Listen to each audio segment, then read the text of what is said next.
Hi everyone, this is Paul Gray, and I'm here today with Dr. Gio Valiante.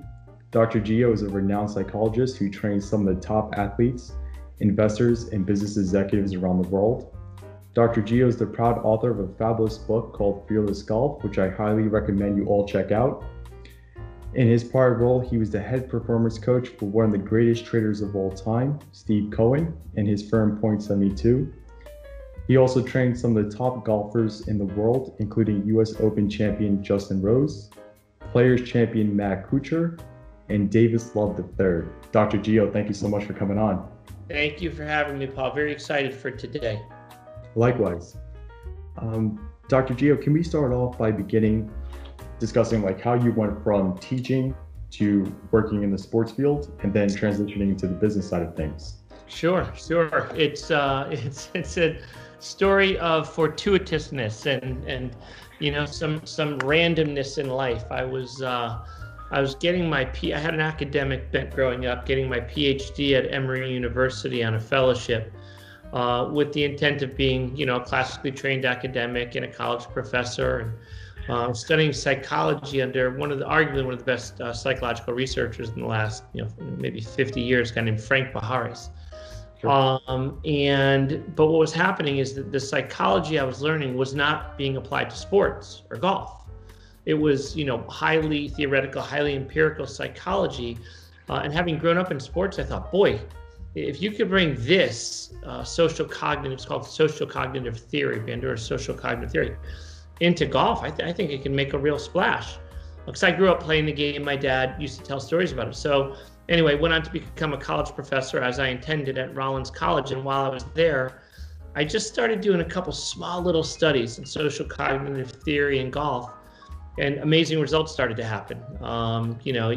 Academically, you apply a theory. It's having a thesis, and to watch it play out, it shows up on the scoreboard.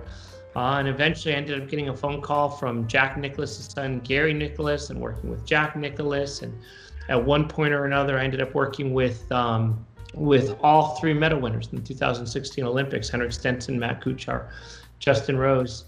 But it was never intentional. It was all because I was just curious, trying to test out a psychological theory. And in the application of that theory, golfers started playing better, to the tune of over 50 professional wins. And I've never given a golf lesson. I've literally never given a swing lesson, but changing people's mindsets would change how they play the game, and the fearlessness with which they play the game. And then eventually they started winning.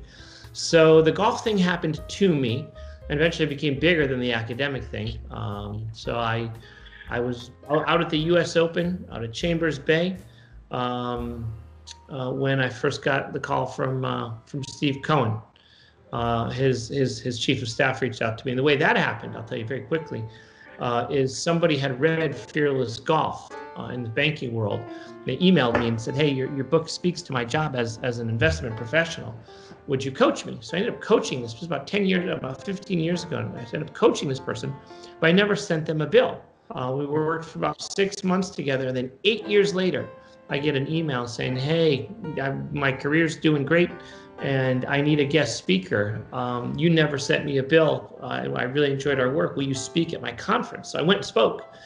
And in the audience was one of Steve Cohen's portfolio managers who heard the psychology of how I do what I do. He flew back up to Point72 and said, hey, you guys got to listen to this guy's coaching golfers, but it sounds exactly like coaching PMs.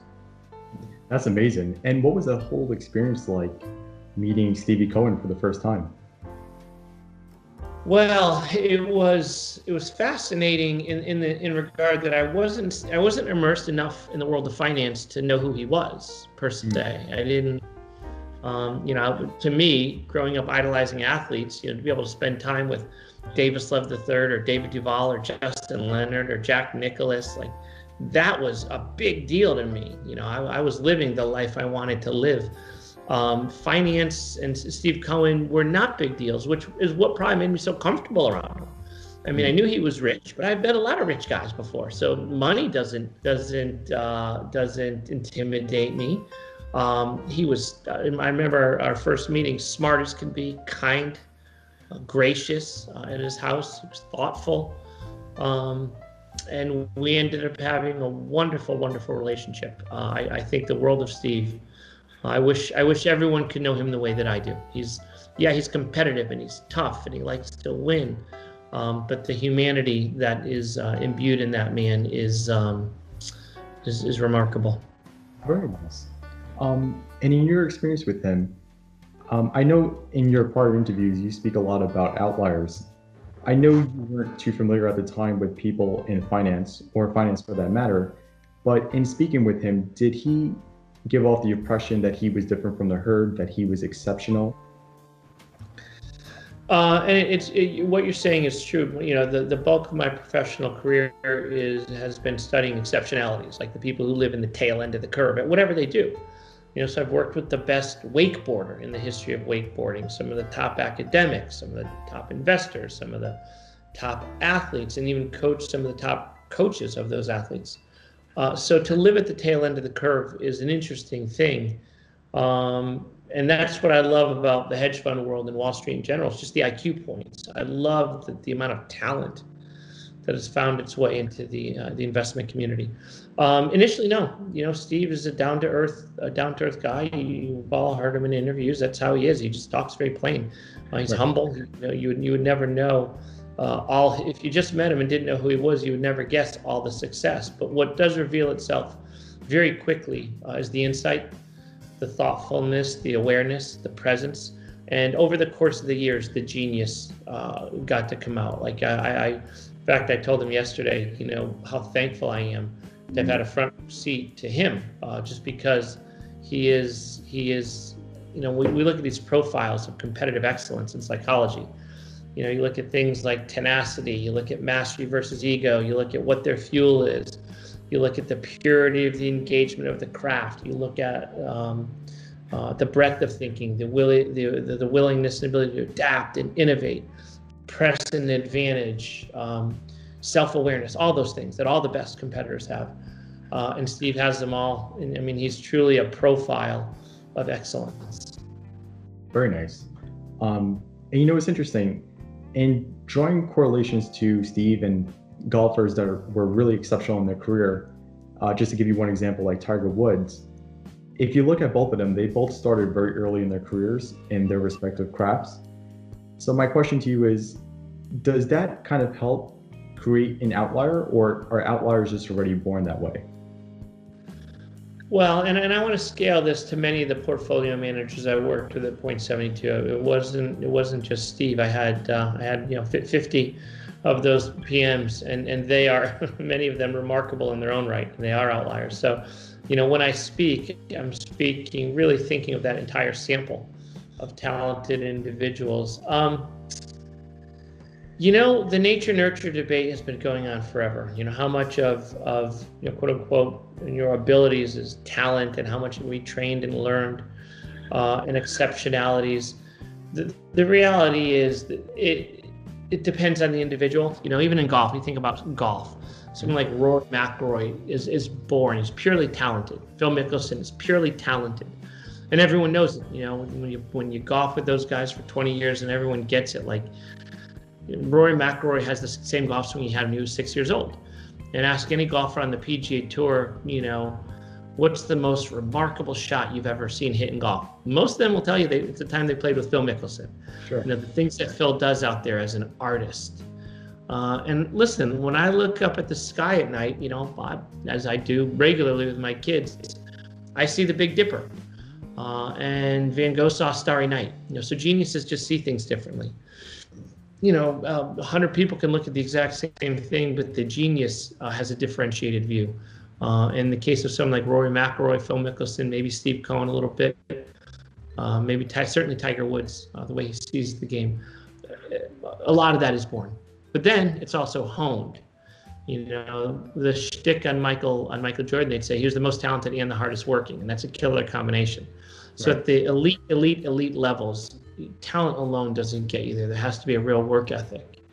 And someone like Steve Cohen, you know, 10,000 tradable days, he's taken 5 days off because he's in the hospital. Like that sort of everydayness and commitment, like Tiger, has to match the talent to create something special. Right, so they have that determination. And it's interesting you say that because if you look at a guy like Conor McGregor, he often says all the time that, he wasn't really a great fighter to begin with. He just made himself that way. Yeah. Yeah. No, it's, in psychology, we break it down into what we call fixed traits and malleable traits. And you need to know what to work on and how to work. And there's a wonderful book by Carol Dweck called Mindset that actually talks about it. I happen to be rereading it right now, interestingly enough, but talks about the difference between what we call a fixed mindset and a malleable mindset. A fixed mindset are individuals who, think, oh, this is my lot in life. This is who I am. Intelligence, you can't change it. You're born with a certain IQ. But a malleable mindset are those individuals who tend to believe that their talent and abilities are equivalent to how hard they are willing to work. Mm-hmm. And research shows that just that belief, the belief that your fortunes are tied to things that you can control, often manifest the fortunes themselves. And Conor McGregor is a perfect example of that. To your point, he always talks about, there's no talent here. This is just, he uses the word obsession, right? It's just an obsession. I think about it every waking second, and that's how you transform yourself. So while we're on this topic, another very popular guest that we had on the show, who I mentioned to you earlier, is Danny Cavella, and he was the performance coach for the New York Yankees. Mm-hmm. Very closely with Derek Jeter, Alex Rodriguez, and Mariano Rivera. Mm-hmm. And one of the things he stressed on during our interview was the exceptional players that he worked with were very big on their processes. Yes. And they made sure that they stuck with it every single game. And if they ever had an off game, it was usually because something went wrong with one of their processes. Yeah. It could be something as simple as Derek Jeter just eating a peanut butter jelly sandwich before a game. Yeah. No, listen, routine is the hobgoblin, the telltale of excellence. I mean, everyone knows it. Oftentimes with a new client, I'll bring a bottle of shampoo and I'll say, look at the back, right? Lather, wash, rinse, repeat. And in fact, if you look at the 50 professional wins in golf of my clients, a lot of it was fueled by what we call our Fearless Golf routine that we teach in the academy. And it's 6 steps that my golfers do on every shot. So if you're leading a golf tournament, what do you do? Right? You go through the routine. If you're trailing in a tournament, what do you go? If you're at the US Open or the John Deere, so all of a sudden it sort of buffers golfers from pressure and from what we call the variability of score or a million eyeballs on you or the overwhelming thought of winning or losing a major championship. So the routine is the process is a buffer to the variability. And the same is true with the best investors that I work with at Point72, and my current clients who are not always Point72 investors. We always do routines. My own processes. I talk to all my portfolio managers and investors every Sunday, so we can set the table for the week. So the week isn't reactive, right? We're proactive about the week, and then every Wednesday is at a midweek check-in, and it's we are religious about process. Because to your point, when things go off course, we can trace it back to generally when and why. And the best investors I know, in fact, every one of them that I know, you almost can't survive in a low margin market or in a high volatility market like this, just sort of making it up as you go along. You got to have a filtering mechanism and a process so that you can catch shifts, big or small, in the marketplace and in your sector, the universe that you're looking at. Got it. And how important is priming in your mental state? I remember you speaking about before that you have to be very careful about what you tell yourself because you don't want to destroy your own confidence. Just like you wouldn't tell your own child, hey, you're not good at this, you're not good at that. And as it would destroy their confidence, it would also destroy your own. And you really want to protect that. Yeah, priming is a little bit separate from self-talk, but they achieve the same end. Oftentimes it's interesting when you're dealing with type A individuals who live in the tail end of the curve. It's going to be very demanding of ourselves. Right? That's how you get good at what you do, is just by being really demanding and having high expectations. But we also tend to be our own biggest critics. And what happens over time is, when you're obsessive about your own mistakes, the good thing is it helps you learn from and correct those mistakes. The bad thing is there's an emotional component to yourself where you're just beating yourself up. And I often tell people, being a great investor ought not be an exercise in self-abuse. It cannot be, because what happens is you start to diminish your own confidence, right? The emotional part of it kills the confidence. So, oftentimes what I'll do, in fact, I'm thinking of a golfer I did this with recently, but what I'll do with these people is I'll say, okay, write me down, the worst things you've ever said to yourself. Like, oh, you're terrible at what you do. You're an embarrassment. You're the worst investor. And I have them write them down.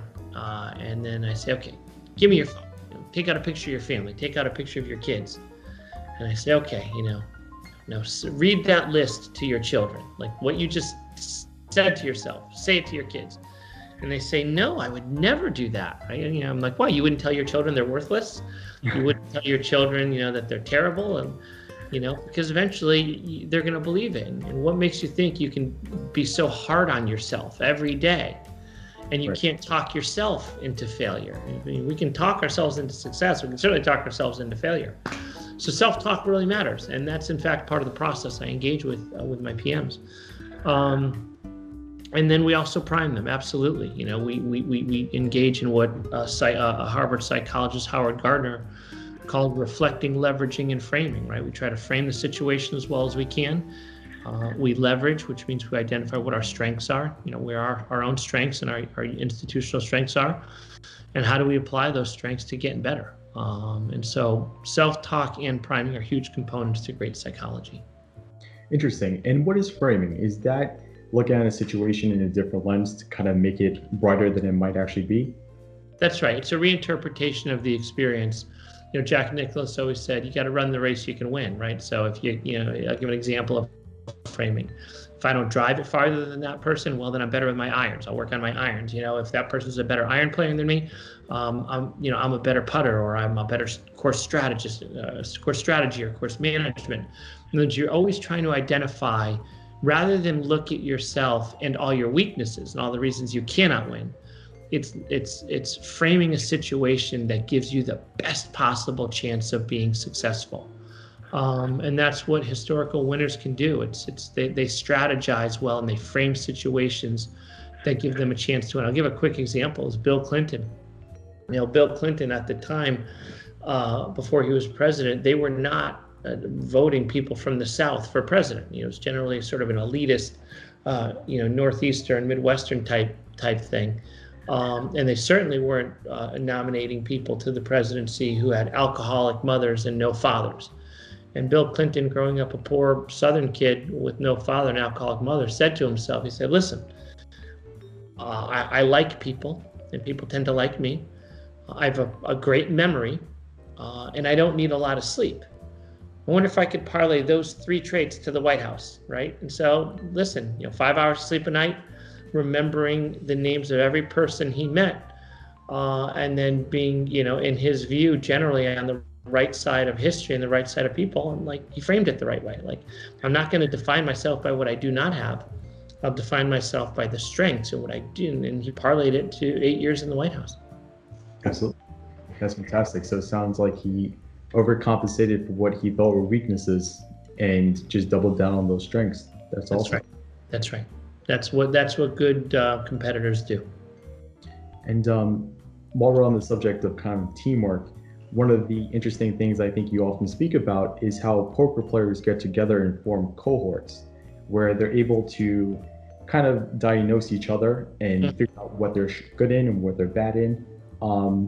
If you could speak a little bit to that and also explain, why are we not necessarily good at judging ourselves as opposed to judging others? Okay, yeah, no, great question. So there's three psychologies in that. One of them is called the synthetic function of language. The idea being that in having someone to talk to about any problem you're trying to solve, the process of articulating the problem structures your thinking, right? There's that old saying, how can I know what I think unless I hear what I say, right? There's a relationship between cognition and language, right? So having a thought partner or a team is almost always valuable, net positive. All apologies to Ayn Rand and the protagonists of her books, who are just individualism. Generally speaking, not for everyone, but generally speaking, in psychology, having a thought partner and or a team is very valuable. Because the way we do it's called the social construction of knowledge. People think that knowledge only happens between our ears because that's how we experience it, when in fact, oftentimes it happens through the social exchange. And we have Lev Vygotsky to thank for that insight. And then, it's all rooted in the fact that, generally speaking, as human beings, we're really not very good at being objective observers of our own behavior. The subject-object dynamic. We experience ourselves and our lives, individually in a subjective sense, but we have no idea really how other people experience us. That's why I think often people are surprised when they see themselves on camera or on film, and they like, oh man, my voice, I didn't know my voice sounded like that. This guy. What's that? Is that you? And so having, what we call mirrors, which are individuals to reflect back on us, our best possible self, is a very valuable thing. People who are willing to be honest with you, but also sincere, and want and have your best interest at heart.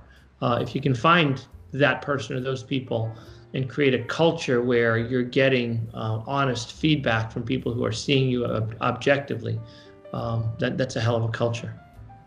So the people that go into that cohort are obviously very important too, right? Because you don't want to have any toxic people or negative people.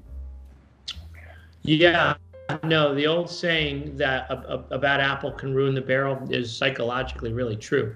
Right. You can have a team of really good individuals who have great chemistry, but one bad element can be really toxic in a culture. What the research also shows, fortunately, is that you can counteract a bad apple with a really good apple, right? So if you have a bad apple on a team, and that team doesn't have any strong charactered individual to stand up or isolate or manage, it can be toxic. But a great apple can cancel the negative effects of a toxic apple and let the rest of the team flourish. Interesting. Okay. Yeah. Very cool. Another important question I have for you is, I remember reading in your book, Fearless Golf, that one of the biggest things is not worrying about what other people think or not having the fear of failure. And I know that before you take on clients, they have to let go of that fear. And this is something that one of my very big idols, Mr. Warren Buffett, always talks about. He often says that he's not necessarily concerned that people like him, although he would like them to. Mm-hmm. But I mean, it sounds simple, but I experience this myself, and I also see a lot of my colleagues that do. Before they go into any decision, they're often so concerned about what people will think when the results come out. And I feel like that impedes a lot of people from doing great things. Has that been your experience too? Yeah, 100%. I would say the biggest suppressor to the expression of talent, right? So the biggest suppressor to the expression of talent is people caring too much what other people think about them. When we do these psychological studies on what mastery orientation versus an ego orientation is when you're doing any particular act for the approval of other people. It compromises all sorts of things that matter to excellence. It compromises, the depth of cognitive processing. It can compromise memory. It certainly acts as a bias to objective observation. So I try to teach my clients that old E.E. Cummings, I think it was E.E. Cummings, line in one of his poems. He says, teach me to care and not to care. But he uses the word and, not or. He doesn't say teach me to care or not to care. This isn't binary. What he's trying to convey, I believe, is to be good in business, to be good in sports, to be good in life. On some level, you have to care what people think. You want people to think well of you. You want to behave in ways that you're a good colleague and or a good member of the human race. But when you care too much about what people think of you, such that that caring begins to compromise your appetite for risk, for example, in the hedge fund world, or your willingness to be psychologically free in the world of golf.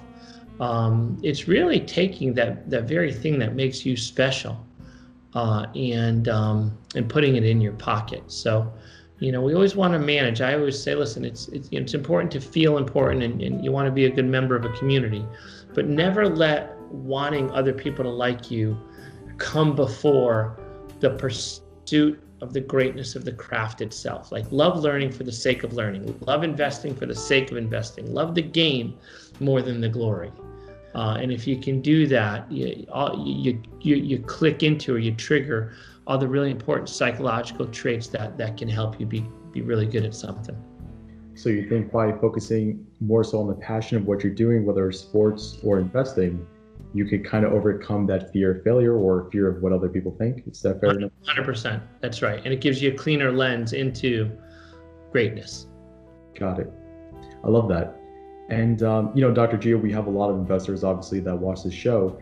And one of their concerns right now, of course, is the current pandemic, the economy, the jobs market. So there are a lot of investors out there that are on edge right now. How would you suggest that they cope with that stress? Well, the work from home thing has really caught people off guard, and in the length of this pandemic that we're in this for the long haul, I think is a second theme I hear from my clients. The first best way to do it is to make sure you have routines. In not having offices anymore, it's really tanked people's routines, right? You get up, you make your coffee, you get on the subway or your Uber or walk or ride your bike. The drive to the office is really important. It's what we call a line of demarcation. Leaving one's home and shifting into an office environment shifts one's identity and sort of psychological mindsets. So for people who are working from home right now, it's a real cognitive struggle as well as a stressful struggle. So to the degree that you can put routines in place that mimic workplace routines, where you dress up for work or you can quarantine yourself off in the home and have a real professional setup, that matters. Number two, sleep matters, obviously. Every study forever, points to two things. If you want to function at a little bit higher level, you should do two things and not do two things. Two things you should do is sleep and work out, right? Stay physically fit and get enough sleep. Do that, and that's 80%, of a directional step toward high achievement. Don't smoke, right? Don't smoke cigarettes, and don't live on processed foods. Like, if you can do those four things, or do and not do, you're directionally in a step toward fueling your mind, your brain really, to function at its very best. So number one, have routines. Number 2 through 5, work out, eat pretty good, sleep, like don't compromise sleep to the degree that you don't have to, work. What did I say? Work and the other one, yeah. Oh, don't eat processed foods, right? Don't live on processed foods, yeah. Right, and I'll just add a little bit to that, because I know what a lot of the top athletes that you work with, you're very big on asking them to find their big goals, right? Whatever that might be, and then sticking to that. That's right. No, like we set vision boards very early in the process. Like, project your dreams out there onto a vision board, and every day, whatever we're doing, it's a step closer to that vision. So and that's something that Steve Cohen has always said, that I got to hand it to him, right? You always want to play a bigger game. So whatever game you're playing, keep playing a bigger game, keep evolving. So I coach that, which is how my golfers have often gone from 0 wins to winning a lot on the PGA Tour. Coached quite a few PMs to career years where they made more money by not having that self-imposed ceiling effect. And what we're always trying to do in life is play a bigger game. Dr. Gio, thank you so much for coming on today and spending some time with us. For all those that are interested in learning more about your coaching, or just would like to get in contact with you, how can they do so? www.fearlessgolf.com or giovaliante.com. Very nice. And guys, please check out the book Fearless Golf. It was one of the best books that I ever read that really helped me in my career. And I look forward to speaking with you guys again. Thank you very much. Thanks, Paul. Have a great day, bud.